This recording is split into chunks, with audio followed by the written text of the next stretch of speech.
Hello everyone, welcome back to this channel. We are studying class 11 physics. In that chapter number 5, laws of motion. So in the previous video we ended up with the topic motion of a vehicle on a level circular road, and we have seen what is the effect of or what is the importance of friction as well as centripetal force in that safe movement, and we have derived the safe speed of the vehicle, right, on a level circular road. Now in this topic, that is motion of vehicle on a banked curved road, so we must understand first of all that what is the difference between a level circular road and banked curved road. Now banking is a very simple process in which the road is made inclined, that means at an angle. Now the question arises, why we do so? Why banking and the curved road is required? You see large amount of friction between tire and the road that produces considerable wear and tear of the tires, and to avoid this the curved road is given an inclination sloping upward. Okay, now what happens due to this? The role of friction in safety or safe velocity is decreased, and we take help of normal reaction as well, right? So if we are reducing the help or involvement of friction in the movement, obviously the wear and tear will also be less. So we can say that the system of raising the outer edge of a curved road above its inner edge is called banking of the curved road, right? And you see the angle by which the outer edge is raised above the inner edge. You see this is the outer edge and this is inner edge. So the angle between this outer edge and inner edge is known as angle of banking. As shown in the figure, we will consider a car moving on a banked curved road. The forces are weight. First of all, weight is always in the downward direction, so we will write this over here as weight, and you know how to calculate weight. This is mg.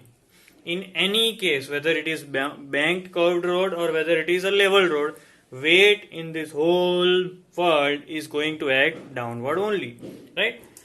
Now normal reaction, the normal force. Over here we have the normal force, and as we know, normal is always perpendicular to the surface. So if it was a straight line, that means if we were a leveled road, then the normal would have gone upward, but now we have to check this surface. So accordingly normal is going on this direction, that means at an angle. Now you see the third one, the most important, the static friction, right, acting as the centripetal force over here. And don't forget that this is the only important force due to which this car is moving very perfectly, right? So these three forces are repeated now, and what I have done another figure. Just the car is vanished and we will just think about the forces. Now there is only one force which is acting directly and downward, that is mg. It is not at any angle, so it will not be split into its component. Other than that, there are two forces which are at an angle. So what we will do, this friction force, this F, we will divide into components, the x component, and exactly here it will be the y component, right? So let us write both the components. This will be, and the angle will be over here, so this will be f cos theta, and here it will be f sin theta. Understand this process, it is very easy. Okay, now one more force is left. If you see carefully, there is normal force again which is at an angle, so we will have to split this force also in terms of its components. So let us try to split the normal. The normal over here it will be angle theta, so this will be n cos theta, and over here on this side, here we will have n sin theta. Clear? So just see, the blue one are the component of friction and the black ones are the component of normal, and you just be aware about their direction. We'll always start with the forces acting. The forces acting on the vehicle. So in total there are three forces which are acting. The first force will be the weight. The first force will be the weight, mg, let me write. The second force is the normal force. We will write normal force, and from the figure it is N. The third force is the main force, that is frictional force, and we will denote it as F. Now, as the acceleration of the vehicle in the vertical direction, if you see only the vertical direction, how many forces are there? Let us try to do an equilibrium. So, upside and downside, both the forces you will have to see.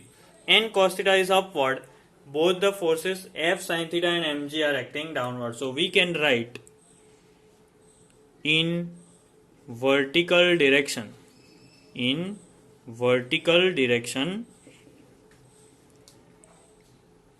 cos theta is equal to mg plus F sin theta. Now you see carefully, two forces are going in other direction, one force is going in upward direction. So both are balancing each other.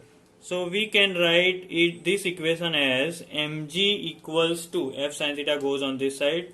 So it may be N cos theta minus F sin theta. Let us name this as equation number 1.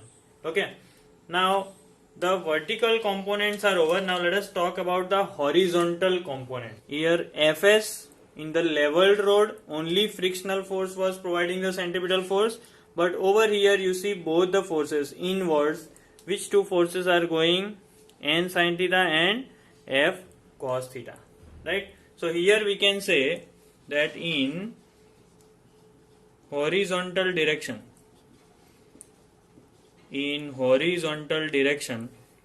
the inward force, that is the centripetal force, that is mv square by r, is given by two forces, that is N sin theta,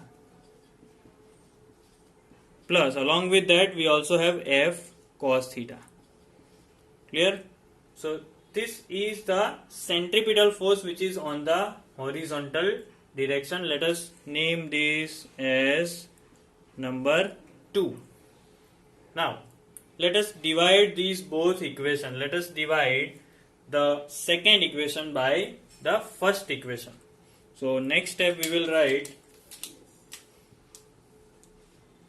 dividing equation 2 by 1. So what will happen? You see, first numerator we will write mv square by r upon, over this side here it is mg, on this side N sin theta plus F cos theta upon N cos theta minus F sin theta.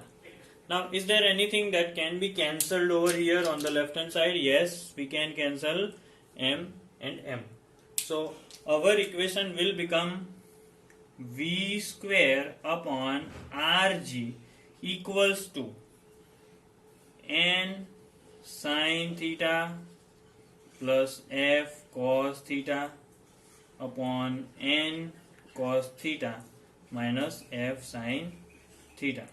Let us name it as equation number 3.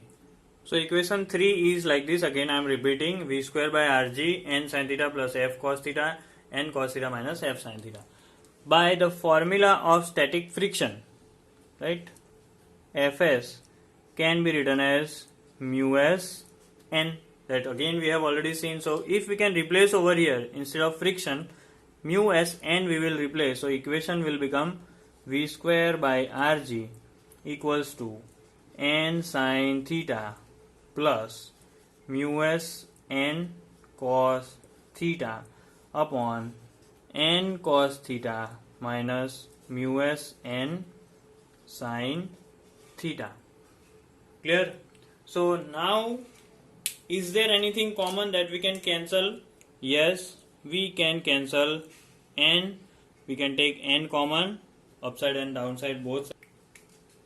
So in the next step what we shall do, we shall take this Rg on this side and taking n common and cancelling, the equation will finally convert into V square equals to Rg, and here you have sin theta plus mu s cos theta upon cos theta minus mu s sin theta. Clear? Let us keep this in bracket. Now our next step will be to remove this sin theta and cos theta. For that what we shall do, we shall divide this whole term by cos theta, numerator and denominator both. So what will happen? Over here this will remain the same. In the bracket you see it will be sin theta upon cos theta plus mu s cos theta upon cos theta upon cos theta minus mu s sin theta upon cos theta. So you can easily solve this and you can write Rg. What is sin theta upon cos theta? That will convert into tan theta plus mu s cos theta upon cos theta becomes 1. In the denominator we see cos theta upon cos theta is 1 minus mu s sin upon cos is tan theta. So finally what we got as an equation is V square is equal to Rg tan theta plus mu s 1 minus mu s tan theta. Now this V square will be our maximum safe speed in the banked curved road. So now this V square we will be writing as V, and we'll put max over here because it is maximum permissible speed. And if only you want to find out V, you have to do the square root. So converting this term, this side on the right hand side, into root, everything else will go inside the root. So our final answer is, what is maximum safe speed on a banked curved road? It is under root Rg tan theta plus mu s upon 1 minus mu s tan theta. This was all about the derivation of maximum permissible safe speed on a banked curved road which is circular. So that's it for this derivation. Thank you.